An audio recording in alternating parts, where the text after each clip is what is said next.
Part 2. Beyond the Walls. Chapter 1. Unfinished Business. Their adventure was coming to a close, and the comforts of home were mere minutes away. Mylo, Burdock, Jaq, Losgrel, and their horses were all that remained of their group. The tension of the recent battle still hung in the air, but they believed they had done enough to prevent the war that had loomed over them. They were grateful the worst seemed to be behind them, especially Mylo. The cool spring air felt like a long-awaited breath of relief as they slowly made their way toward the walled city of Jaq. The city came into view at last, perched high above the landscape, its rugged walls rising in stark contrast to the lush green of the surrounding pines. Mylo inhaled deeply, savoring the freshness of the evergreens, but his thoughts were soon drawn to the sight of the city itself, the great watchtowers gleaming in the sun, their yellow and green banners fluttering in the breeze, the colors of the concatenation of lands.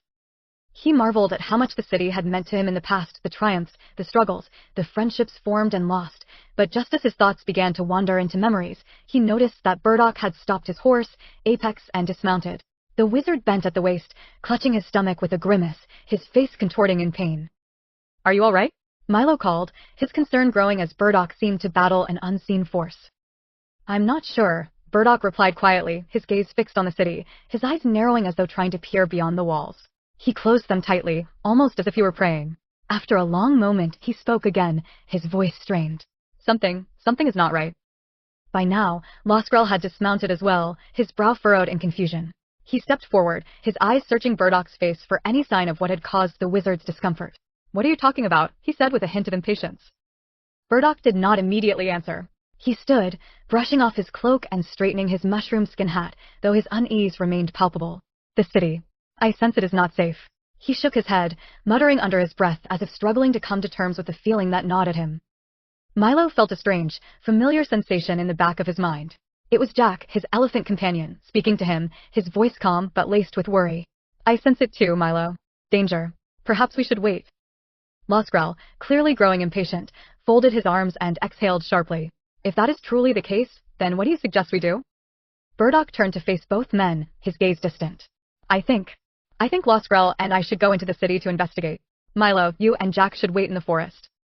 "I can't leave Mylo," Losgrel said, his tone firm, almost protective. "I'll stay with him until you've figured out what's going on. The forest won't be safe after dark." Burdock gave a reluctant nod, as if the idea had not fully occurred to him. "You're right. It's late, and I may have to stay the night." He glanced at the darkening sky. "Go deep into the forest, where you won't be seen. I'll find you tomorrow." With that, the party split. Mylo and Jaq veered off toward the pine forest, while Burdock and Losgrel continued toward the city, their figures growing smaller against the horizon. As Burdock approached the main gate of the walled city, he couldn't help but think of the years that had passed since he had last set foot within its walls. Too many, he muttered under his breath, but the number eluded him. When he arrived at the gate, the guards were immediately suspicious. A curfew had been implemented, and he had arrived just moments before it was set to begin. He was met with a barrage of questions as they tried to determine if he was a legitimate traveler or an intruder. His status as a wizard seemed to carry little weight with the guards, who seemed more concerned with the time of day than the man's reputation. Finally, after much debate, they relented, though not without issuing a stern warning. "Read the Jaq Code of Conduct. Hurry to find shelter before curfew. No riding in the walls. Walk beside your horse," one of the guards advised curtly, shooing him through the gate. Burdock cursed softly under his breath, his irritation growing. He had no time to waste.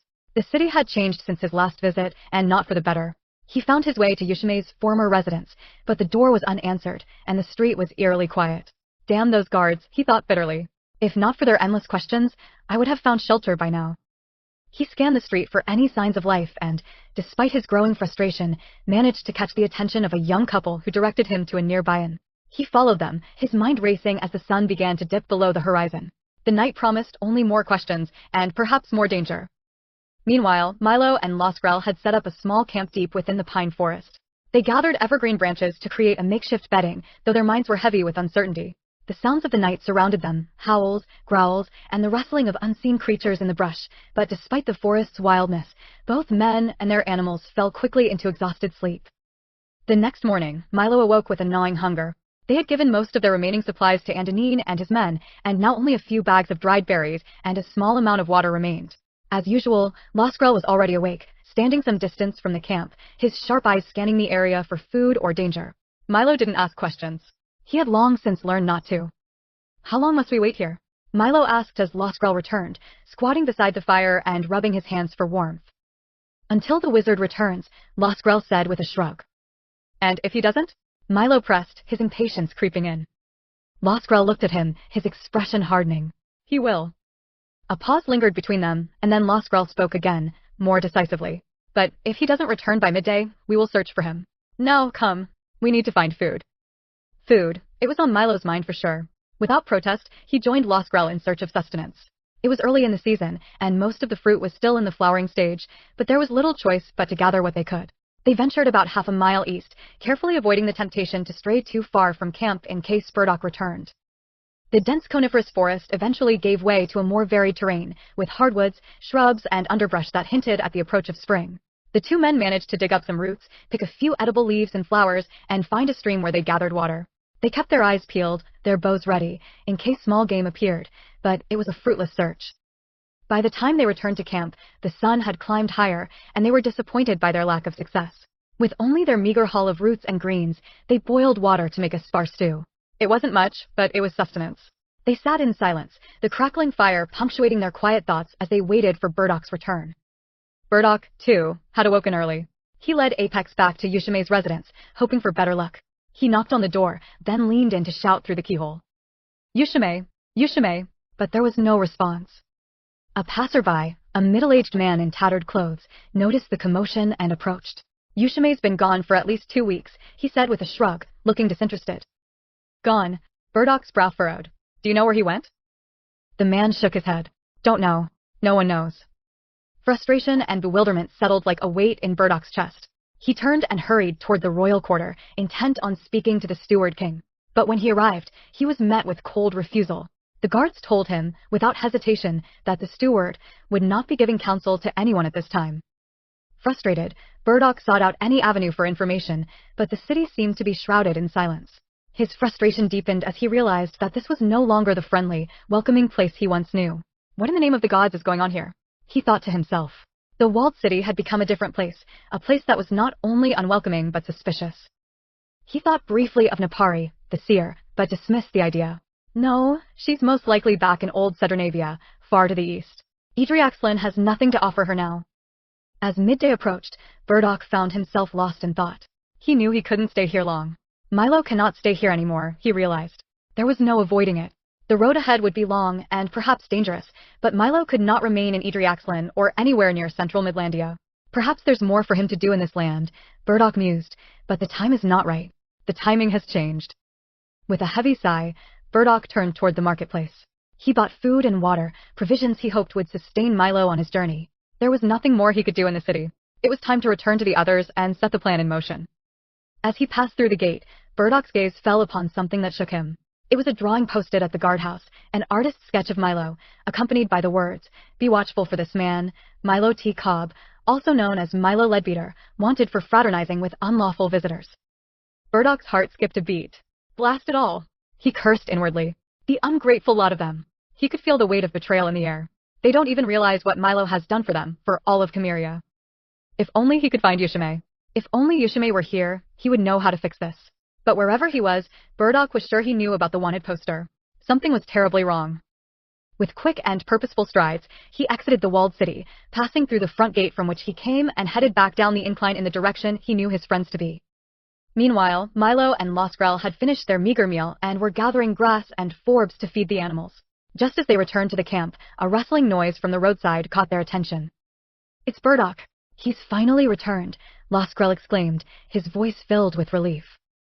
Burdock's form appeared through the trees, tired but determined. He climbed down from Apex with a heavy sigh. "Usheme is...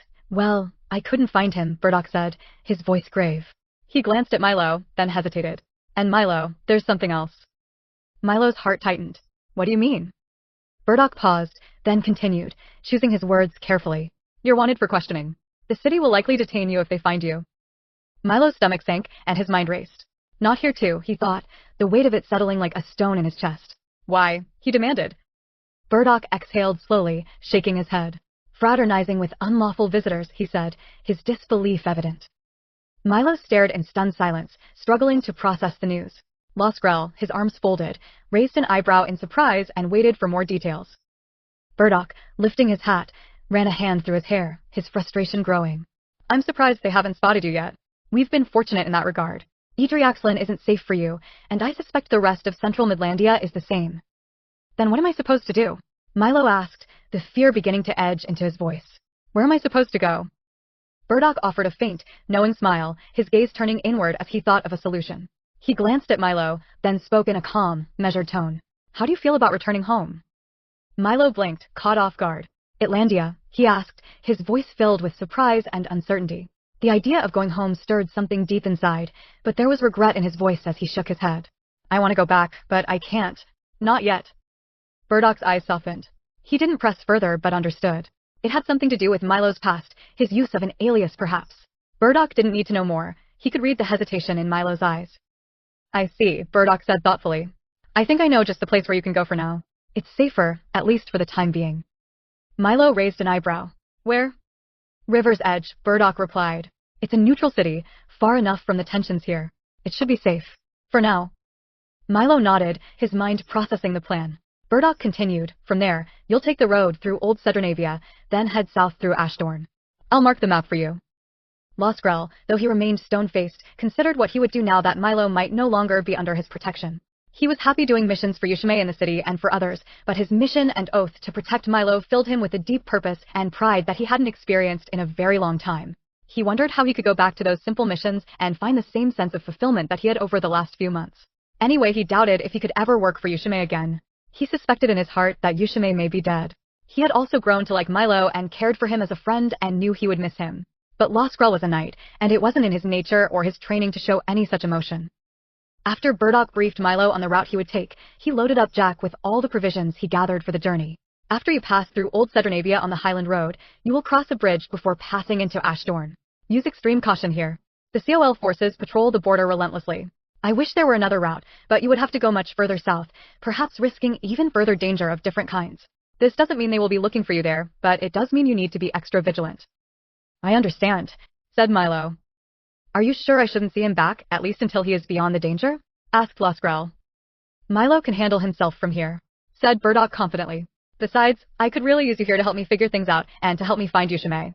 And have faith in Jaq, added Burdock as he patted Jaq on the trunk. He will look out for our man. Despite Losgrel's inner feelings, he was becoming more accustomed to trusting the judgment of others, especially the wizard. All right then, said Losgrel. He turned and looked at the elephant, and for the first time ever addressing him directly, he spoke to him. We are counting on you, Jaq. Mylo and Burdock were surprised by Losgrel's words. Elephants were a rare sight in Central Midlandia, and most had a healthy fear of them. Losgrel was no exception. After double-checking to make sure Mylo had everything he would need, he lifted up his mushroom skin hat and scratched his head. You must use caution and discretion on your journey there. It is imperative that you send me a message as soon as you arrive. It is important that we stay in contact. Yes, sure thing, he replied. I will send you a message as soon as I arrive and find lodging. Excellent. When I receive word from you, I will let you know what's going on here. Hopefully I will know more by then. Be safe, said Burdock as he handed him the map. I will, he said as he mounted the Enoy and prepared to ride.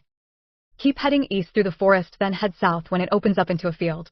Take the first road east, then just follow the map, instructed the wizard, in a raised tone. Pay close attention to the spots on the map marked with a D. Be especially vigilant there. There should be plenty of food and water for Jaq on the way. Do not stray from the map. Goodbye, my friend. Losgrel stepped forward and shook Mylo's hand. It's been a pleasure. Mylo firmly returned the handshake, looked him in the eye, and said, Thank you for all you've done. Now make sure Burdock doesn't get himself into any trouble. Losgrel gave a rare laugh before quickly regaining his composure. They all waved goodbye, and Jaq gave a nod of his head and waved his trunk, and off they went, through the forest, then south, then the first road heading east, just as Burdock instructed.